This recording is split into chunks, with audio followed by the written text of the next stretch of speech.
Becoming a successful professional speaker is a journey. How do you find that first stage, the next stage, and then the bigger and better stages? I'm Lee Hayes, your host. My co-hosts and I are here to guide you to a more successful speaking career. You're listening to Path to the Main Stage podcast. Hey everyone, if you've ever been stressed out by being a speaker or a business owner, or you get into a point where you're just overwhelmed, you're burned out, I have your solution for you today. Cait Donovan is joining me as my co-host, and she is going to talk all about burnout, what you can do about it, what it is, how it affects you, and how resentment is your friend. We're going to find out interesting things. So Cait Donovan has a super fascinating background. So she started out, she was going to be a pre-med student, practically had a free ride in Boston. But then instead, she changes gears, goes to California, gets a master's degree in Chinese medicine. And then, 20 years later, pops back and goes into neurobiology and gets a degree there. So she is well-rounded in all sorts of medicine and degrees and background that's really going to help you get a handle on burnout. We don't want to burn out. So, hi, Cait. Thanks so much for joining today. Hi, Lee. Thanks for having me. All right. I want to start right with, you talk about resentment is your friend, which once you explained it to me made sense, but I'm sure everyone's going, what? Resentment's my friend? It really is. So that is your talk. I know you're a popular keynote speaker. You do leadership events. And that's one thing you dig into. But today I want to start with burnout and talking about it being, is it a medical condition? Is it a mental condition? Can you start by just telling us about what is burnout? Yeah, so I think we always have to start with the World Health Organization definition, just so that we're all talking about the same thing, right? Like if we're going to start a topic, let's all be on the same page. So the World Health Organization decided to define burnout about 10 months before a global pandemic, which is was like just in time. So I think it was May 27th, 2019.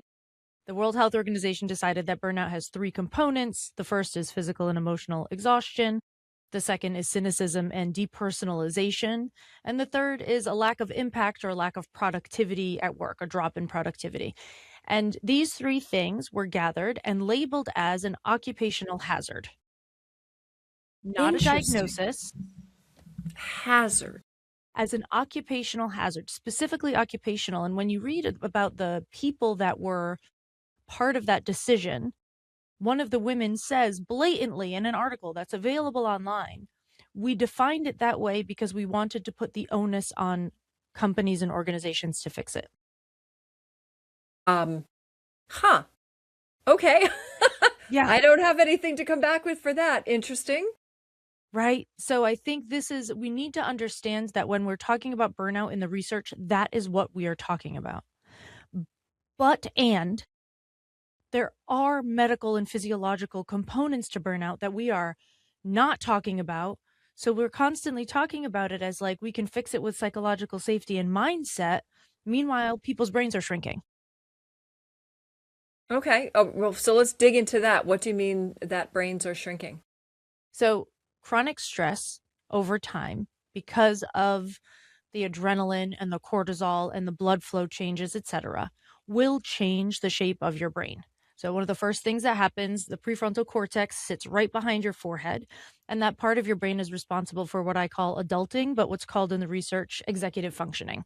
It's your ability to follow multi-step directions, to decision make, to have empathy, to think, count, just the basics, just adulting, figuring things out on a day-to-day basis. And that part of your brain shrinks.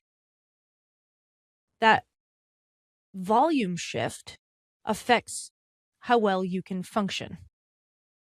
So a lot of times when people are burnt out, they'll say things to me like, did I get stupid? And I'm like, temporarily, probably yes. But it's not because you're stupid. It's because your brain is offline. So that part of your brain shrinks. The part that consolidates your memory also shrinks, so you have less access to old information. But the part of your brain that's responsible for searching for whether or not you should be having a stress response, right? It's like a beacon that twirls around all the time and looks for danger, like a sonar radar in a submarine, kind of. It's always looking for things. It grows. So you have these parts of your brain that are supposed to regulate your emotions, help you manage life, shrinking, and this part of your brain that's supposed to kick off your stress response, growing and becoming hypervigilant. So what I'm hearing is the more stressed you are, the more prone you are to stress. Uh-huh. Oh, great. There's a cycle. So I guess we need to break the cycle then. Oh my goodness. All right, so now you were talking about it being a medical condition versus a mental condition. So indeed, the medical is the shrinking brain and the rewiring, which causes the mental distress. It causes different, like a lack of emotional regulation. It causes an inability to think clearly, a lot of brain fog, things like that. It drops our ability to match other people's emotions and have empathy because we don't have those same like mirror neurons working the way that they're supposed to with other people. We're not reading people's facial expressions as well. So we're misinterpreting things. We're looking for danger. So we're misinterpreting things. So it does all of that. And that's just what changes in the brain. Long-term chronic stress also changes your gut microbiome. So it makes it more difficult for you to get the proper nutrients out of your food. Even if you're eating the same food you were eating before, you're not getting the same stuff out of it. Your muscles atrophy also. So you're losing muscle mass, which means now your metabolism is dropping. So you're more likely to gain weight. People talk about cortisol belly, but it's not just hormones making your belly larger. There's all sorts of things going on in your body that say, we can't. So we're just going to do the bare minimum and try and keep this body alive until this threat is over. And what are the stages that people will see? So if I was how do I know I'm headed toward burnout? What are those stages or warning signs, red flags because I imagine once you're in burnout, you've lost control too. A little bit, yeah. How do you see it coming? Or see it coming in others, maybe?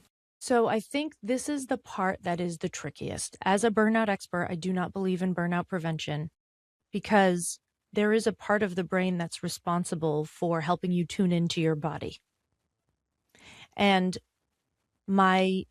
the research that I've done has shown me that there is very likely a correlation between that part of our brain being underdeveloped and later developing burnout. So the chances of you noticing signs and symptoms along the way are minimal because if you are someone who is going to burn out, you probably don't have that interoceptive skill built up in your brain. That could be a whole book all into itself. But along the way, the things that you will see are increasing jaw tension and headaches, increasing appetite and cravings. You will see resentment, irritation, frustration, anger, rage. So we call this the anger group of emotions will be front and center because you are constantly trying to keep yourself safe. So you're fighting against the world. You will see relationships drop. You will see your impact at work drop. So all of those things will happen over time. And people often ask, well, how do I know if I'm just stressed or if I'm burnt out? Like, where is the line? And the line is here. If you are just stressed, you finish work on Friday, you're exhausted, but you have the weekend and you're sort of ready to go on Monday again. You might not want to, that's a separate question, but you have enough energy to do it. When you're burnt out, you could take a month off, sleep the entire time, and still not be ready to go when Monday comes back around. So you just can't recharge if you're burned out. You cannot regenerate. And so what do we do? Give up. No, I'm kidding. End of podcast, folks. Give up. All right. So when you're stuck in that rhythm, you have to find a way to actively engage those parts of your brain that have shrunk. And one of my favorite ways, have you ever done a yoga class? I have. And at the end, they make you lay down in corpse pose in Shavasana, and they run you through like, relax your forehead, relax your jaw. And halfway through, you don't know where the floor is and where you are or who you are or if you are, that kind of moment. Get that floaty feeling. That floaty feeling. That particular type of meditation is called a yoga nidra or a sleeping yoga meditation. In the West, we have rebranded it as non-sleep deep rest, but it's all the same thing. That practice has been shown to regrow the parts of the brain that shrink with chronic stress. And you can do it from YouTube, from Insight Timer for free online, anytime. All right. As we can do it free on YouTube, but we're going to give a glimpse of it here on podcast. So can you just walk us briefly through what it looks like? So at least then when we go to YouTube, we know we're finding the right. Yeah. So you're going to look for something called Yoga Nidra. The second word is Nidra. And I like to keep it to about 10 to 11 minutes because I find that especially in the beginning of burnout, 10 minutes is an extremely long amount of time. Once you've done it longer, you can do longer episodes, but in the beginning, about 10 minutes. It's going to ask you to lay down. So this is not a seated meditation. You do not have to sit lotus style. You don't have to keep your back straight. You just lay down. I like to do it before bed specifically because then if I fall asleep during it, fine, I get a deeper sleep. Yay. That's great. So it's going to ask you to lay down. And then it's going to give you a progressive, sometimes they start at the toes, sometimes at the head. It depends on who's doing it, telling you to relax a certain part of your body or at least bring attention to a certain part of your body. And it's going to go throughout everything. So it'll say, relax the crown of your head. Allow the lines on your forehead to release. Let your eyes sink back into their sockets and your cheeks let go. Like this throughout the whole, and it'll just go through the whole entire body. It seems wild that this would do what it does, but it works. So I think that to me is like step one. If you need to interrupt, to start doing something like that. Step two is the building of that skill that I mentioned before. It's called interoception. It's your ability to tune into yourself, to listen to what your body's saying. The unofficial hashtag of my podcast is pee when you need to pee, because I said it so frequently that people, I had someone, I wish I had it with me, hand stitch me a quilt that says hashtag pee when you need to pee on it, which is hysterical. But interoception requires us to go back to the basics. We call this foundational self-care, and start to notice your body again. Notice when your bladder is full. Notice when you're thirsty and then drink something. Notice when you're hungry and then eat something. Notice when you're tired and then rest. You have to practice these things intentionally. But when you do, this is fascinating. Like, this blows my mind. If you focused on peeing when you need to pee for a month, and that was the only thing that you did, you would start to grow the part of your brain that's responsible for this skill of feeling into your own body, and your emotional regulation would improve alongside that automatically without you doing anything else. No therapy, no talking about it, no analyzing things, nothing. Just peeing when you need to pee will make you better able to manage your emotions and other people in your life. That's crazy. It is crazy, but it's a great thing to listen to or hear about. That you've got to pay attention to yourself, because we forget about doing that. I want to do a quick aside because you mentioned your podcast, and I know you've had, I think, over 1 million downloads. What is your podcast? Just so people tune out here, they can hear more from you there. So the podcast is called Fried, the Burnout Podcast, and the logo is a cast iron pan because that amuses me, and I like to be amused. The first 10 seasons of the podcast were all about individual burnout recovery. And we started season 11 in 2026. And from season 11 forward, we're talking about all of the things that I was doing behind the scenes in companies, but I wasn't talking about on the podcast. What do we have to do with leadership? What do we have to do to shift company cultures? What's going on with, whatever it happens to be. So we're diving into the corporate side of what do we need to do with this on that level. Being fried. So there you go, everyone. If you want to get deeper into this topic, that's your podcast. And now back to our regularly scheduled program. So, all right. So we're going through the steps of what to do. You're going to focus on little things like what's next. Obviously, I feel like we're still below ground here. There's more repair to do. What's next? So as you are paying attention and you're adding things, so say you pee when you need to pee for a month, and then the next month you really focus on drinking when you're thirsty, and then the next month. So you're building up over time, because the recovery from burnout, unfortunately, you are not going to want to hear this, but the recovery from burnout is a 12 to 18 month process at a minimum. If you are fully all the way burnt out, it's a long process, because you have to regrow parts of your brain, and that just doesn't happen overnight. It happens with practice and repetition. So we're going to want you to be paying attention to all of those things. And then we start to dive into, and this is where resentment gets really fun. We start to dive into all of the places in your life that allowed this chronic stress to seep in without response from you. That you just said, well, this must be what adulting is like. Well, I have to put up with this because I don't want to lose this job. Well, I have to take this gig because I'm not going to pay my mortgage. And sometimes we have to do those things. But what are the mechanisms sitting behind why that chronic stress was allowed to continue without interruption from you? So I was gonna say, burnout doesn't come from one-offs, right? No. I need to take this gig. I've got to pay the bills.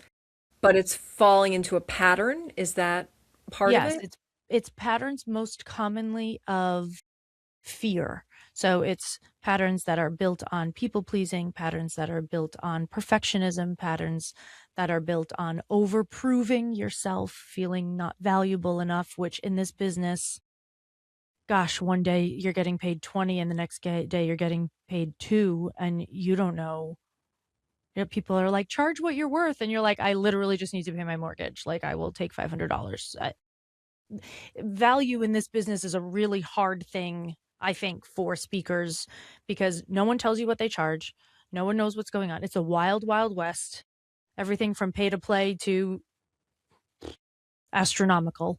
So I think that this part of it can get, for speakers especially, this need to like prove your value when you have inconsistent income and you're not sure what's going on, can really be a huge, huge driver for burnout. Like, you're not getting enough gigs, so you do extra pro bono things that you shouldn't probably have taken. And you write another book, even though your last book is like barely done. And you do extra, like you're just doing extra all the time because you're afraid.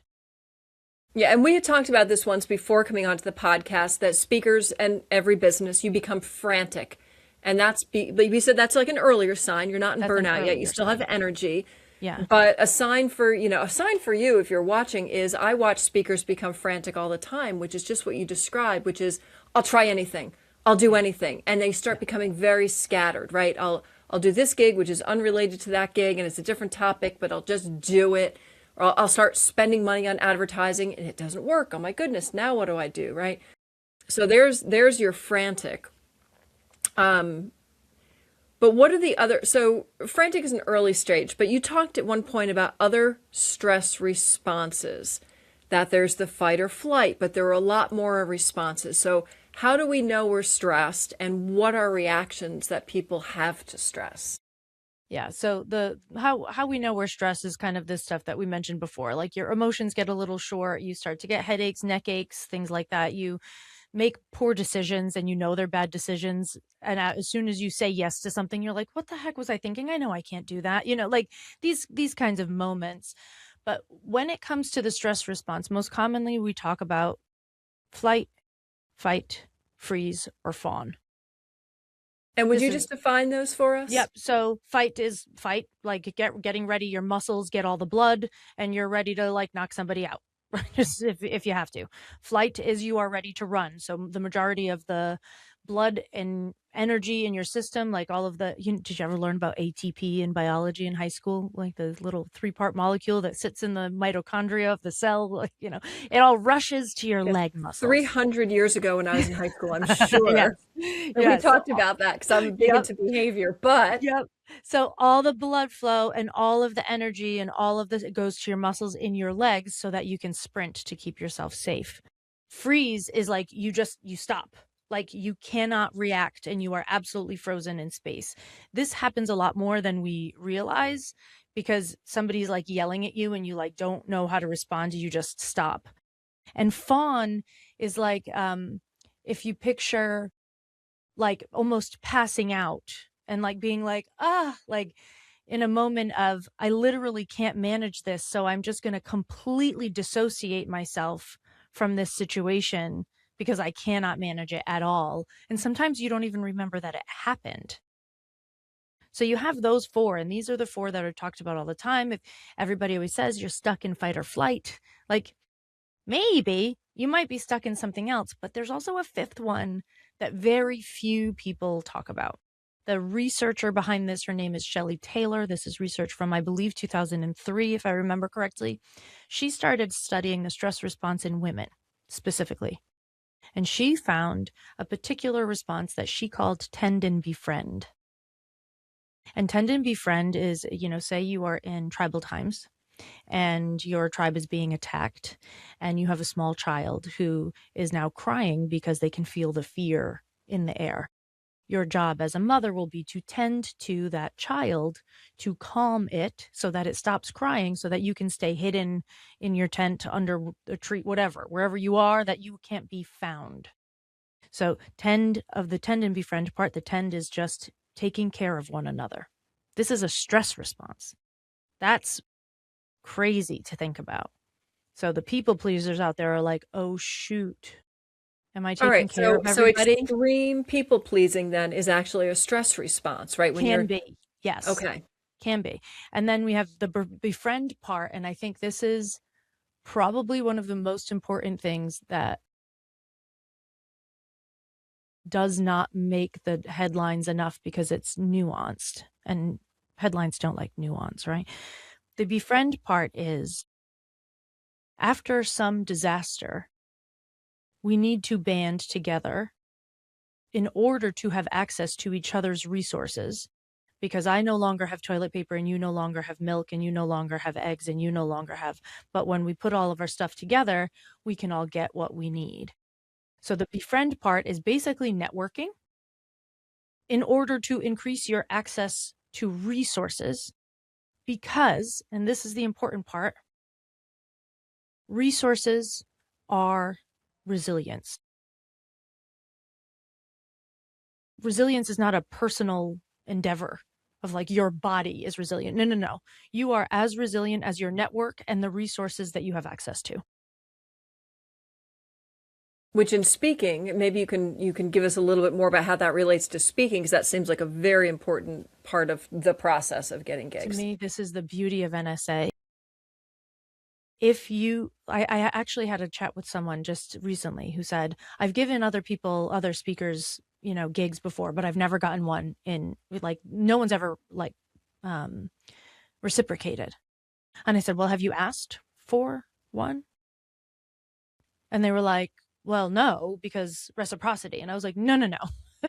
That's not how it works. But in the speaking world, it's very well known that speakers get speakers gigs. And in order to do that, we have to befriend one another, because I'm not likely to recommend you for a gig if I don't enjoy you as a person and I don't think what you have to say is at least somewhat new and interesting. If I meet you at a regular, networking meeting and you tell me that you're a leadership speaker, I'm never recommending you for anything because I don't really know what your point of view is. I have no idea if it's impactful and it doesn't mean anything. But in the speaking world, we often, because we mostly are running solo businesses, we often forget that when that stress starts to pile on, our best option is to go out and be with our community. That's where we learn about gigs. That's where we learn about even your podcast. This is where, like, you came to an NSA meeting and I learned about your services and your podcast. And if I hadn't learned about that, I wouldn't have learned also about Jane Atkinson's podcast, which is like, you get access to resources because you talk to people about what you're going through, because you're all going through the same stuff. So you've got to be friends. And we're better together, right? We're better together, 100%. All right. So let's go from happy back to resentment. Yeah. You touched on that in the beginning, but I have a point here that you say that resentment is your superpower. Yeah. Explain. When it comes to burnout, it really truly is. So when you are, say you start your burnout recovery process and you're going through the foundational self-care, eventually you're going to get to a place where you're aware enough of what's going on, but you understand and realize that you're actually fairly angry. There's usually a lot of emotion under there once you start paying attention. The one that came up the most for me when I was recovering was resentment. I am giving so much and I am not getting it back. We're back to that idea of reciprocity. And the definition of burnout is bitter indignation at having been treated unfairly.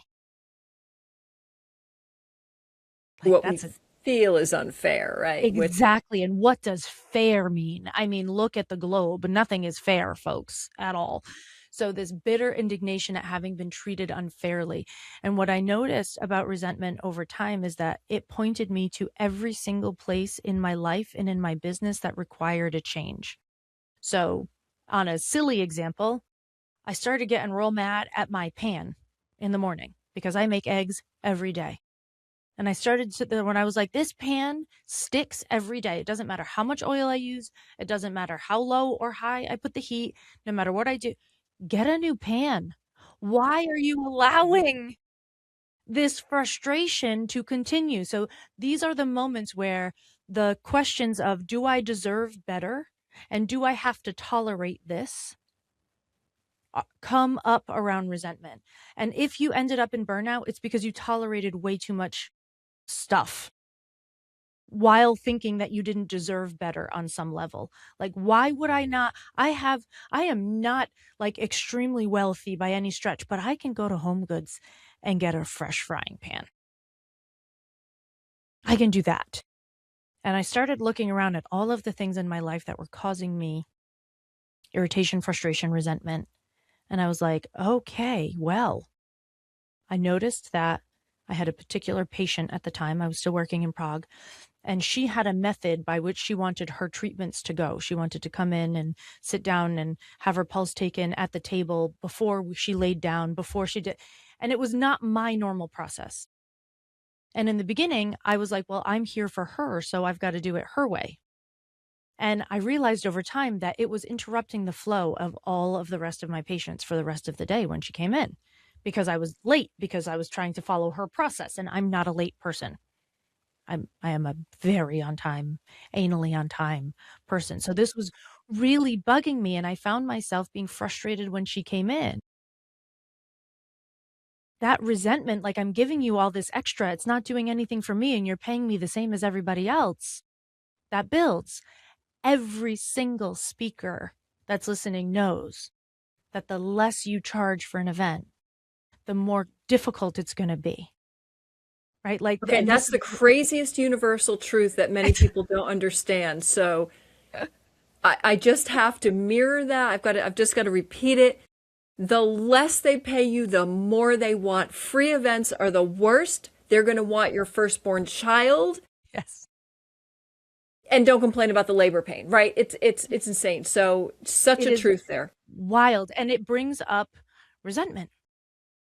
So this is how now, like, when I'm building my business now, as I build my business, as I choose my pricing, as I meet people, and my guide for whether or not I'm on the right path is this going to guide me? Is this going to lead me toward resentment? Because resentment is always telling me that something is out of alignment. There is a mismatch here. This is not truly what you want, even though you decided to accept it. You made this, if you choose to do a gig for a couple $1,000s because you need to pay the mortgage, you don't then get to be mad about them demanding everything. You know that low paying gigs do that. So if you know ahead of time, if you can make that connection for yourself ahead of time, in normal pay years, I wouldn't take this gig because it would cause me resentment. But right now I need the money. So I'm going to go and separate their M&Ms if they want me to. Now that you're talking about money, I think that ties beautifully to our last topic. It's our favorite, which you call the resentment and generosity continuum, and how that impacts price. And I think that's right where we are now to look at that. This is my favorite thing. So all of my pricing is decided upon based on my resentment generosity continuum, because I want to feel when I'm on your stage, I want to feel at my most generous. I want to feel like I could give you my life, my house, my cars, and I would be satisfied with it at the end because of what I'm getting in return, because of how pleasant you are to work with, because of all the reasons, right? So I want to feel super generous when I'm with you, which means that the price has to match. If I am getting a request and they say, well, we only have this, and I start to feel like I'm going to be doing them a favor, this is the worst energy you can bring to an event. If I start to feel like I'll be doing them a favor by showing up, I also know that I'm going to be resentful when I get there because it is taking up my time. It is not paying me enough. It is the wrong group of people, but I'm trying to be nice. No, we don't play that game anymore. I'm doing a gig in a couple of months for much under my normal fee, but it is for an entire room of people who could all hire me in the future. So I don't care about the right? fee. It's about the value. It's about the overall value. So it's when we're adjusting for resentment, when we're looking for whether something will bring up resentment, we have to look at the full picture. Is what I'm offered for this thing going to allow me to show up in my full generosity? And if it's not, how far down on that continuum am I being pushed? Am I all the way to resentment, or am I just like a little annoyed? Can I get something more? Like, if they let me bring a videographer, will that make me feel better?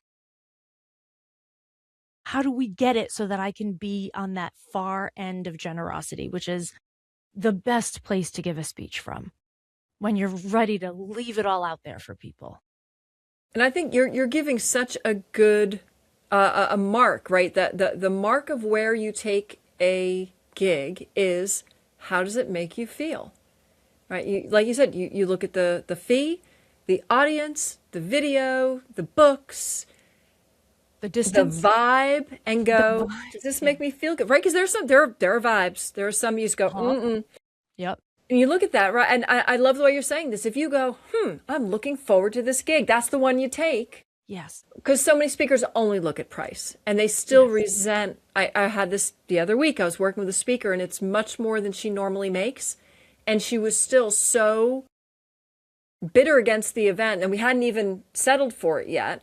Yeah. But it was going to be a huge amount of travel, a long time, everything. And I said, all right, we need to rethink this because it's not about the price. It's more than you've ever made, and you're still upset about it. Yeah. Maybe it's not the best thing to do.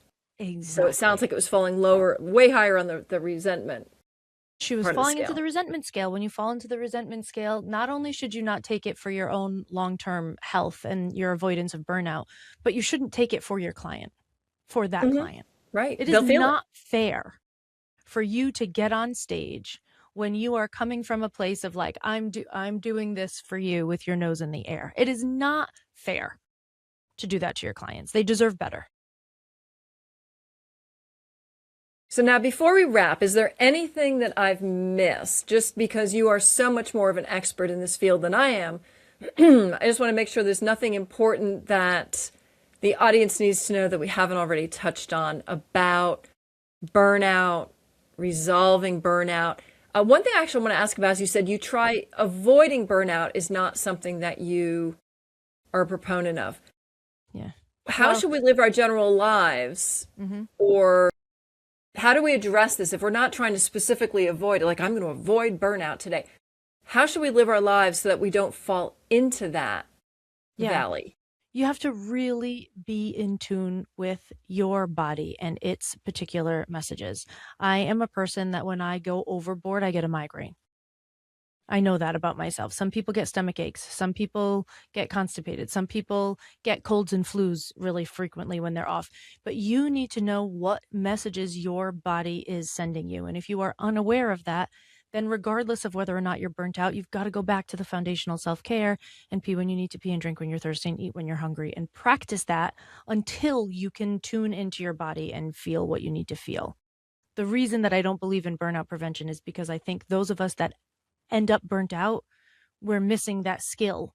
And if you're missing that skill, when you hear me say something like this, you think it's about other people because you can't feel the things that are like, you're not feeling it. So you're like, oh, I'm totally, every single person that I've ever talked to that has burnt out has told me how self-aware they are. No, ma'am. And they're not, or they wouldn't be there, right? Exactly.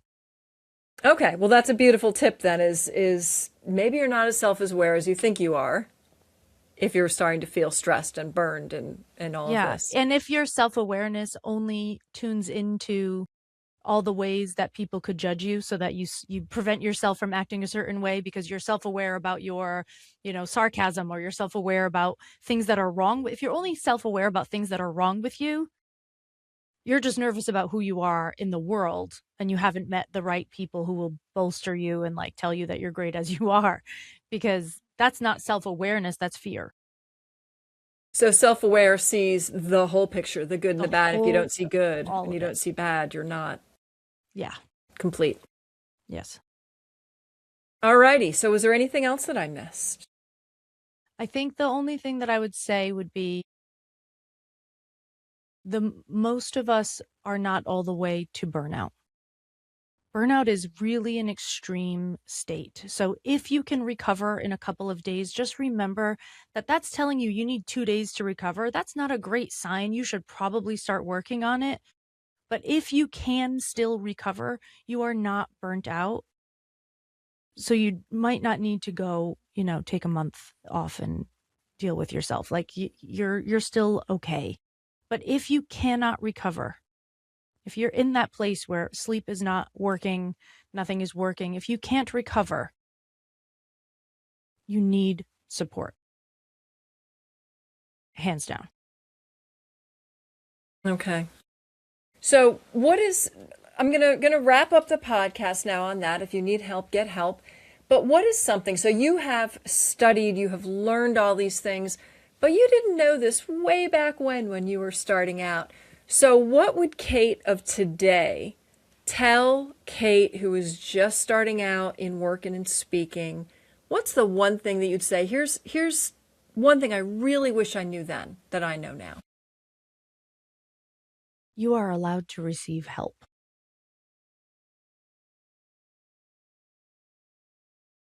It's not a cheat code. Yeah, right. Help is okay. Help is okay. I love it. All right. Well, we're going to wrap on that help is okay. Thank you so much, Cait, for joining me today. I know I'm already looking into, I love the relaxation. Because I haven't done yoga in a long time, so I'm definitely going to look back into that again. And I'm going to go have something to drink because I'm thirsty. Good idea. All right. Thanks so much, everybody, for listening. We'll see you next time on Path to the Main Stage podcast. Thanks for listening to Path to the Main Stage. If you enjoyed the show, please subscribe wherever you get your podcasts. And for full video episodes, check out YouTube. If you want to be a successful speaker, you need to make it happen. My co-hosts and I are here to help guide you. But if you need more help, please check out pathtothemainstage.com where we can connect. And until next time, keep sharing your voice, keep showing up, and keep taking your path to the main stage.